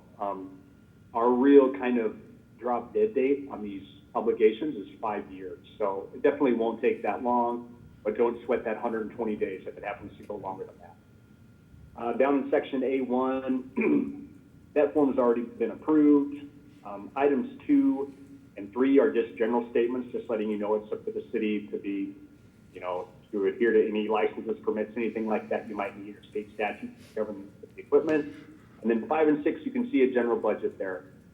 These were based on estimates that I received from the city for the total project cost of $140,700. And then the rural development portion, $49,200. That equates to 35% of the project cost. Based on Independence's population and median household income, you came in at a level where we can provide 35% of any equipment acquisition costs. So that's where that number comes from. Down in there in item 7, it talks about soliciting bids and then also lets you know a formal bid advertisement is not required. We're pretty lax on this. You're free to pick the vendor of your choice. If it's a vendor different than the one that you used to provide the estimates, that's totally fine. It's up to you, but just know you don't need a formal bid opening for this equipment purchase. 8, it's going to mention insurance a few times after this one, but I will request copy that the city has fidelity bond coverage or employee theft coverage, whichever way your policies might explain it. We just want to make sure that in the event that there's any theft, once the grant funds have been transferred, you're insured so you can recoup that funding source. So item 9, just like I mentioned earlier, if the cost goes over $140,000, we want to be made aware of it. But ultimately, since this is kind of the last of our grant money for this fiscal year, we're not going to be able to pitch in any additional grant funds if the cost goes higher than expected. So it would just be additional out-of-pocket expense for the city. Item 10, that's really just something for me to be aware of as far as requirements before I disperse the funds for the city. 11 is a general statement over on page 3. Item 12, just a general statement about maintaining records. Then 13, 14, and 15 reference civil rights laws. So I will do a short compliance review. I don't anticipate any issues with the City of Independence at all. I know the city is pretty up to speed on that, and obviously tonight you continue to make ground as far as accessibility. So that's good to see. So I'll complete a review, but it's not going to be very in-depth, and I don't anticipate any issues there. Item 16, legal services agreement. I already have that. That was provided during the application process. 17 mentions insurance again. Along with that fidelity coverage for that, I also will need copies of your property insurance, general liability, and workman's comp. So again, I'll be requesting those later. You don't have to send them over now, but I will need verifications of those 4 insurance policies. Item 18 references an agreement with your bookkeeper. I can just get a copy of your current agreement with your auditor. Items 19 and 20. Basically, the point behind 2 CFR Part 200 is at some point, not in Kansas, but it's happened a couple of times, a city or a county received a grant. They purchased the vehicle or the equipment. They got the money from USDA Rural Development. They turned around, they sold the equipment, they kept the cash, and they did something else with it that wasn't an original use of the grant proceeds. So they're enforcing that a little bit. So if we were to find out, that you've got the police vehicle or that emergency response gear, turned around and liquidated it, that would be a chance for the government to have some recourse as far as recouping that cash. One thing to point out there, if you use this equipment, you go through its typical economic life, you decide to liquidate it, that is totally fine. You do not need to call me 5, 10 years from now and ask about that. No one's gonna hassle you about it. Our regulations state once any equipment is valued at less than $5,000, we don't care at all what you do with it. So just know down the road, you wanna liquidate that equipment, go right ahead. We're not gonna prevent you in any way from doing that once you've got life out of the equipment. Item 3B down there mentions the grant agreement again. Again, I will send that over to you. 2 mentions the insurance again, which we've already covered. 3 again mentions insurance. Item 4, the closing instructions, I will send with the grant agreement. When I'm requesting copies of the invoices and other things, I'll have that ACH information, so that'll all be in one email. 5 mentions the insurance again for workers' compensation. Over on page 4 at the top, it mentions an opinion of counsel for the grant closing, but we aren't going to need that on these equipment deals. It's very straightforward. There's really no need for legal counsel to be involved, so that will not be required. And then C references financial reporting. But with these grants, I'm not going to have you do any financial reporting. I'm just going to pull your audits off of the state website once it's complete for the year in which the grant funds were dispersed. So there in C on financial reporting, there's nothing for the city to do. So that's it. It's fairly simple. Any questions at all from the council on anything related to the grant before I reference those other 2 forms? I have none. I'm good. I'm good. Okay. Okay. Well, the other 2 forms, like I mentioned, that I emailed over. One is a letter of intent to meet conditions. That's just a good faith statement. It simply implies, yes, you do intend to comply with items in this letter of conditions. The other one is a request for an obligation of funds. There's a lot of coding on the front page that doesn't mean a lot to the city, but you can see towards the middle of the page, the $49,200 grant. And then over on page 2, towards the middle of the page, there's a signature line for the mayor. So if you decide to accept this grant, if you could sign those forms and maybe return them to me as soon as possible, we would just like to make sure this obligation occurs before the last day of September so the funds aren't withdrawn from the Kansas account. One thing I would point out too, if you decided to accept this grant by signing those 2 forms, and then something changes a week, a month down the road, you decide not to go through with these purchases or decide to finance them some other way, you are free just to get out of the grant. We'll just get a copy of some correspondence from the city stating that you're withdrawing, and there are no strings attached. There's no strings attached to this at all. So just, I want to point that out to make sure everyone's clear there. So that's pretty much all I need are those 2 signed forms whenever the council's comfortable with it. We really would like to have it prior to the end of September. You can have it tomorrow, if they Yeah. approve. Tomorrow would be ideal. Yeah. Commissioner Susi, do you have any questions? I have no questions. Commissioner Hayes? I have none. And I have no further questions either. So with that, do you have anything to add? Or Lacey, Mike, I don't. Kelly? Lacey's going to be a pro at these grants here. Okay. Well, if there's no further questions, then I'll call for a motion. I move to accept the USDA grant and authorize the mayor to sign, all required forms and for city staff to move forward with the equipment purchases. Second. Okay, I have a motion and a second. All in favor, signify by saying aye. Aye. Aye. Opposed? Motion carried. Thank you. Thank you. Yeah, thanks a lot. You guys have a great night. All right. Thank too. you. Next item on the agenda is consider setting a special commission meeting on Thursday, October 15th at 9 a.m. to, 1, discuss programming of 1916 City Hall and Fire EMS Station. Number 2, continue security training and security response plan for city commission meetings. Mayor and Commissioners, this is, we're gotten pretty close on the programming, so that should be ready to present to you. And we also, since we needed to continue the security training, we wanted to potentially do those in 2 meetings. And so we are suggesting that you set that date and time. How does October 15th look for you, Commissioner Hayes? I am available. Commissioner Yususi? I should be available also. And I think I'm available for that now too. So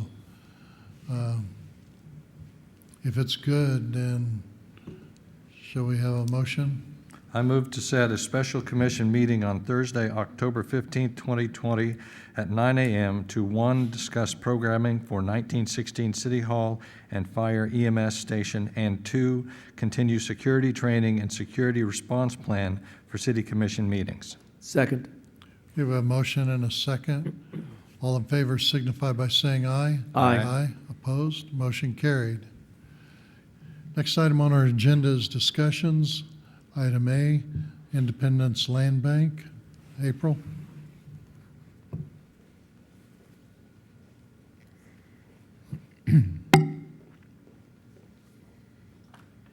Commissioners, the Independence Housing Authority Board has been trying to focus on how can we improve housing in the price range of $50,000 to $100,000.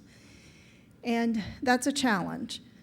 We can't construct that. So they have come up with the idea of an Independence Land Bank.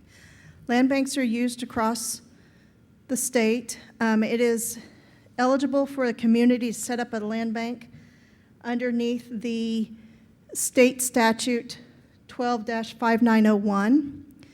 So what the Housing Authority is asking the Commission to consider setting up a land bank. A land bank would be established by an ordinance of the Commission.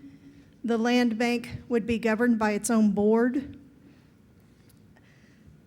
A land bank's function is to, and I shall read this, properties can be acquired by the land bank through donation, acquisition of tax foreclosed properties, purchase, or transfer from the city. The board has the power to accept or refuse any property. So the intent of a land bank is to set up to where if there's an advantage for the city to take in a property, they can take in a vacant lot, they can take in a residential structure, they can take in a commercial structure into a land bank. Once it goes into the land bank, then any back taxes or any assessments go away. In essence, it's a way to wash some back history on that property. If there are specials that are owed to the city, the specials do not go away. Those will still be assessed. But a land bank would allow the community, one of our directives has been beautification. And one of our challenges, as you had this evening, many properties came before you for consideration of condemnation. And with the Independence housing stock, according to the county, Independence has 3,590 single-family structures. Of those 3,590 single-family structures, 40% of them are below average. So we have a lot of homes that need some assistance. 10% of those, or 356 of them, are rated as poor or unsound. So that creates a challenge for us.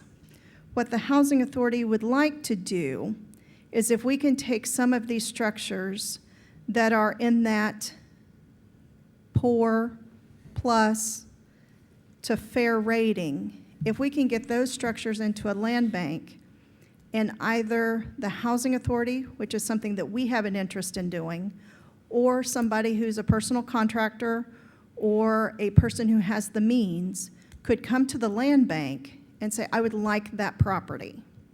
The advantage to the individual who's providing the donation to the land bank is they get a tax write-off.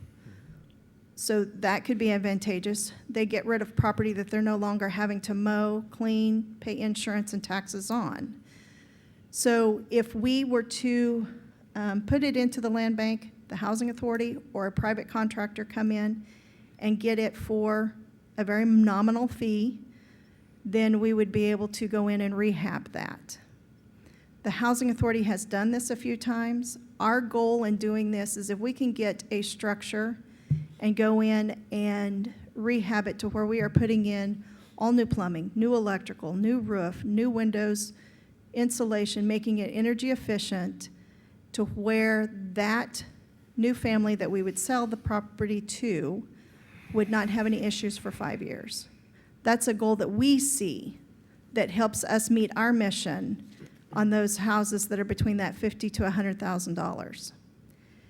With that said, one of the other caveats that we were looking at that we could do is we have a lot of vacant lots in town that the city mows often. If we could get those vacant lots into the land bank, then we could contact the property owners maybe on either side of that to see if they had an interest in taking on that property. Again, for a very nominal fee, they could have that. The advantage there is it's no longer a lot that the city is having to come in and mow and take care of. It's a lot that we get back into the hands of a responsible property owner. It enhances the neighborhood. It increases the value of those homes around it. It's just a good win-win for the community. So the Housing Authority knows that there is an expense to a land bank. You're going to have mowing fees. You're going to have filing fees, attorney fees. There's several different costs to a land bank. What the Housing Authority is agreeing to do, historically we have given the city $50,000 for demolition. What the Housing Authority would like to do would be to redirect those funds into the land bank so that there would be no cost to the city. We would also offer up, because there needs to be administrative oversight in answering to the board. Again, the Housing Authority Board has agreed to take over those administrative responsibilities for the land bank. One of the things that every community that I visited with concerning the land bank, they strongly encourage you to be selective of what properties that you put in, and you also only take properties that you can get a clear title to. So Of course, what are the cons? The cons are going to be, it's going to temporarily be removed from the tax base. It will also wash any back taxes that were owed on it, so the governmental entities would not receive those back taxes. And it also reduces property for sale at the moment. So we are asking the commission to strongly think about the development and establishment of an Independence Land Bank. We think it is a new tool to put into the community's tool belt to assist in our blight and beautification efforts. I'm more than happy to answer any questions. It's new to me. I've tried to do a great deal of research and visit with about 5 different communities, so I don't promise I have the answer, but I can go get it if I don't. Commissioner Hayes, do you have any questions at this time? So with the monies that you're redirecting and the board in place, the land bank administrative board in place, what is your intent then in rehabbing, or what rate do you hope to attain in rehabbing property through this entity? We personally would like to have a goal of 5 a year for the housing authority. As we, a lot of that's going to depend on how much we can get into the land bank, what properties we can get there. We would like to do that. I've already had a couple of people who have those means to rehabilitate property have an interest in participating in this. One of the challenges that we have is sometimes when we're faced with somebody wanting to hold on to a property, but they may not have the means, financial means, or the capabilities to rehab it themselves. And we've had quite a bit of that. Through a land bank, if somebody comes in and says, I want that property, they have to show not only do they have the financial means to be successful and rehabilitate that structure, they also have to be able to demonstrate that they have the capability. So, we would hope to protect that. The goal would be great. If we could do 5, the Independence Housing Authority the first year, and 5 by private individuals, and it becomes so successful that we can just roll that over and increase it each year. That would be our goal. But it's an unknown at this point in time. How much money would you be willing to, if this is successful, we roll this out, how much money do you see contributing to this in the future? Well, the Housing Authority, Are you limited at 50,000? No. That's your limit? the Housing Authority's intent would be to put this into their annual budget. Okay. As we see what the need is through mowing fees, the various legal notices, deed filings, title work, attorney fees, insurance. It would be, the insurance, the properties will be underneath the city's general fund, the general umbrella. Okay. So there could be an increased cost there. We just have to look at that, on that part of it. But the Housing Authority has agreed to put it into their annual budget to continue to support this. And we're also hoping that what properties that we rehab, that, you know, that too would help support this effort.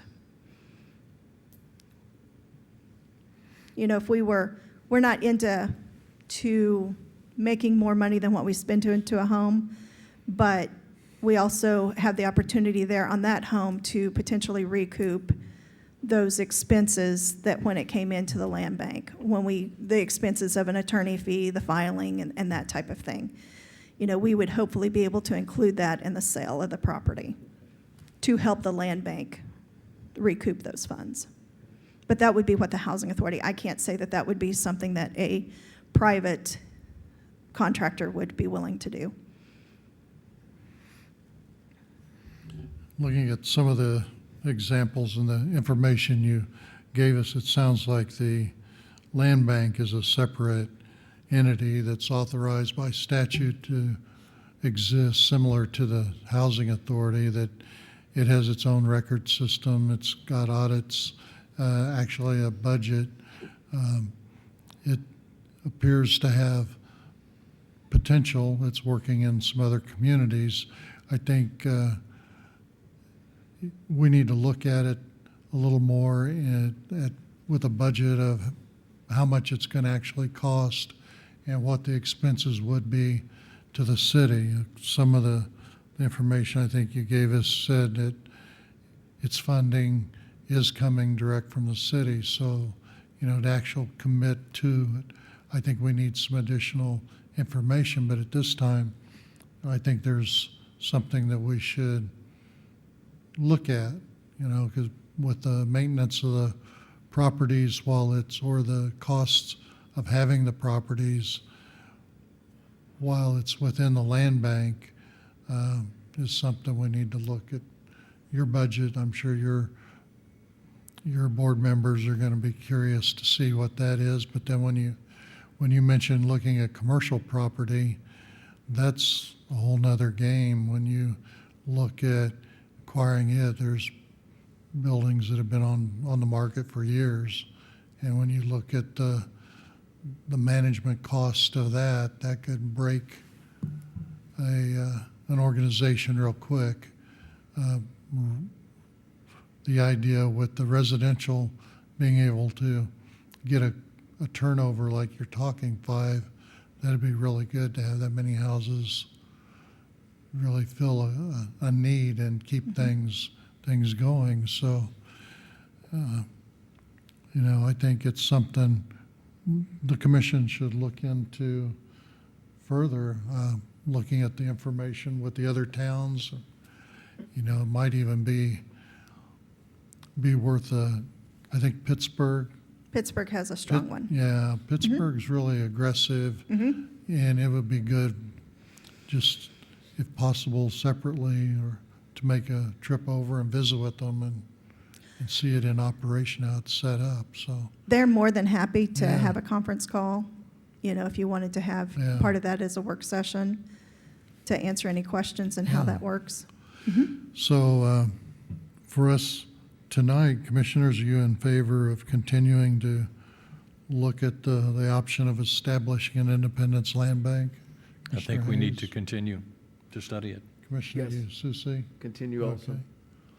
Then let's go through the information that we've got and do our research, and let's see where we are. We can have it at our next commission meeting. City Manager? Do you want it as a discussion item or an action item? Discussion item. Okay? Appreciate your work. Sure. April, thank you. I appreciate the opportunity. Thanks for the Thank you. consideration. Sure. Like we said, we think it's Good deal. just a new tool for us to put in the tool belt. So thank Great. you. Thank you, April. Thank you, April. Next item on our agenda are reports.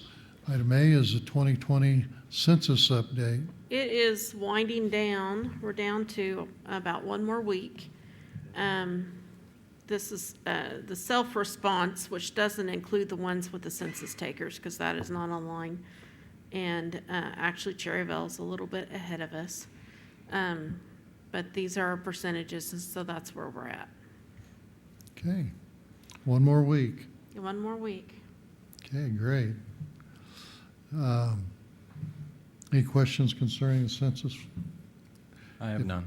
If not, then we'll move to city manager's comments. I have David's going to talk to us about the Kdhe guidelines for Halloween. You like that?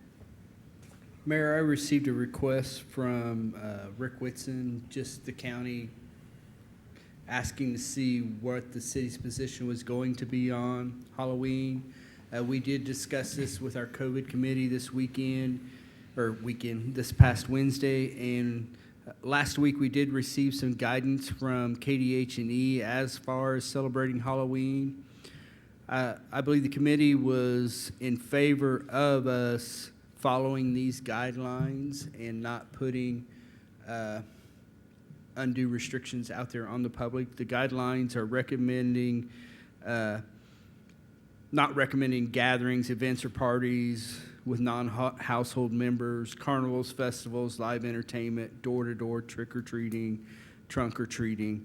They are recommending online parties, car parades, Halloween movie nights, Halloween-themed meals at outdoor restaurants, complying with the protocols, Halloween-themed art installations, dressing up homes and yards, etc. So I told Mr. Whitson I would to the committee and to the commission, and we would provide any feedback to him. He would like to, if, when the city puts their announcement out, to be able to share that on the county website too. If they do trick or treating, they also have guidelines where they suggest how to do that safely as well. An online party, I bet that'd be a lot of fun. Yeah. Can Yes. you get virtual candy or? Yeah. There's a lot of neat things if you look on social media where people stand on the porch and they have these little devices that shoot the candy out to the sidewalk. Huh. So, anyway, So the KDHE guidelines, how did it address door-to-door trick-or-treating?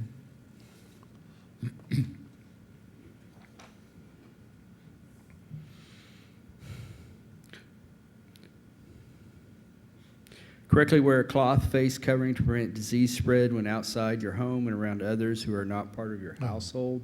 Wash hands with soap and water at least 20 seconds at regular intervals. Regular clean and sanitize frequently touched items, door handles, doorbells, door knockers. Distribute only commercially produced non-perishable items to trick-or-treaters. Do not use grab bowls where trick-or-treaters reach into a communal bowl to retrieve candy. Consider spacing items 6 feet apart on your porch or in your yard or a table or driveway with a sign advertised trick or treat, take one. Alternately make individuals goodie bags for trick or treaters to pick up as they walk by. If your home has a fence, consider hanging individual goodie bags on the fence or trick or treaters take away as they walk by. Okay. I think during the committee, several of them talked about they were older and that they would just leave their lights off, and that would kind of be an indication that they wanted to not be a part of it and be safe. So we'll try to formulate all this together in a good presentation and put it out on our social media if you guys are in agreement to follow the Kdhe guidelines. Seemed like it could be a lot simpler. Yes. Maintain social distancing, wear masks, and wash your hands. Yes. But, yeah. Commissioners, see any concerns? No, I think that the guidelines are there for the reason that they are there, to give some semblance of concern and caution, and we just beg the public to be safe. Do safe things, behave in safe ways, don't expose yourself unduly to risky situations where we know that viruses are, transferred, and just be safe. Yeah, I think follow the guidelines that are laid out. We do those, the public can be safe. Good recommendations. Okay. Okay. Thank you. The next item is the Kansas Health Foundation grant for tobacco cessation materials. David? We received a $350 grant, and it is to be used for cessation materials for employees that are trying to stop smoking or tobacco products. Good. So we're going to get together here and get that out to our employees and see what we can do to assist them to stop using tobacco products. That'll be good.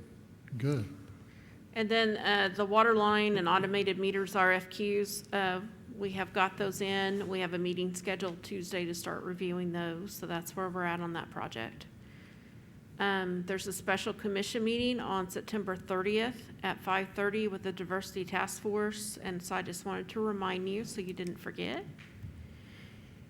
Okay, would you please repeat that again? September 30th at 5:30. 5:30, okay. And then the South Park Boulevard Sports Complex, the Recreation Commission met, and they are paying for the whole cost of the survey and boundary that needed to be done for the topographical. And so that has been signed by the Rec Commission, submitted it back to the survey company, and they are working on that. We have a kickoff meeting scheduled with the Rec Commission on September 28th. So that's where we are in that one. We did open up, yesterday I opened up the Park and Zoo Director position, as Barb will be retiring in December and taking advantage of our new program. And we are working on the building inspector job description, and we're going to be opening that up soon. We are going to require a certified inspector or a trainee that must be certified within 1 year. So that will be coming out very soon. I have assigned the responsibility for Memorial Hall to David Cowan, so just wanted to pass that along. And Heckert will be here Monday to start on the 2020 overlays. So, and then the community cleanup is scheduled for October 10th from 7 a.m. to 12 p.m. And then the other item I have is on September 11th, the commission approved the gun club lease and maintenance agreement. The gun club met, and they've decided they no longer wish to take care of the gun range. They're concerned that it doesn't have a fence, and so until it has a fence, they no longer want to be responsible for maintaining that. So they did not sign the maintenance agreement. They did sign the lease agreement. And so staff will need to take care of that, and we will get pricing on a fence for you guys to consider at a later date. And those are my updates.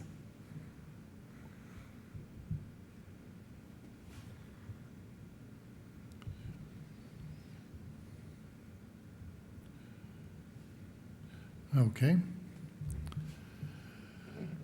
Next item is the commissioner comments. Commissioner Hayes, do you have any comments? Kelly, did we get the Penny for Progress communication shared with the other commissioners? Yes. Okay. Now, I had the revision today that was done late this afternoon, right before the meeting. I haven't sent out to you two yet. I did send it to you for the Rotary presentation tomorrow. There were some minor modifications, so I will get the updated presentation to you, but it hasn't changed very much since the one I sent you. Okay. Thanks for all your work on that. I hope that turns into a good education point for the community as we prepare for the vote on the special use sales tax in November. And that will be on the next first Friday, as well as we are also presenting at Rotary tomorrow. And Chuck Goad and Kendall Neal are our presenters. Thank you. Commissioner Ususi? I'm good. Okay, I have no comments. Do we have any public concerns? No public comments tonight, so that brings us to item 12, executive session for the purpose of personnel matters of non-elected personnel. So I move that we recess for an executive session pursuant to the non-elected personnel exception, KSA 75-4319B1, for discussion of the performance of personnel. The open meeting will resume at 8:35. How was it? Sounds good. 8:35 in the Civic Center Memorial Hall. Do I have a second? Second. All in favor signify by saying aye. Aye. Aye. Motion carried. What? No, no action. What? City manager and the commissioners. Thank you, Tim.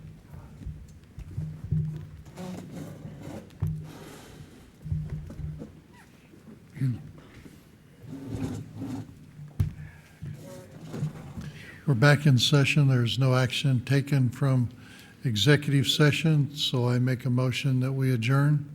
Second. A motion and a second. All in favor signify by saying aye. Aye. Motion carried. We're adjourned. Thank you.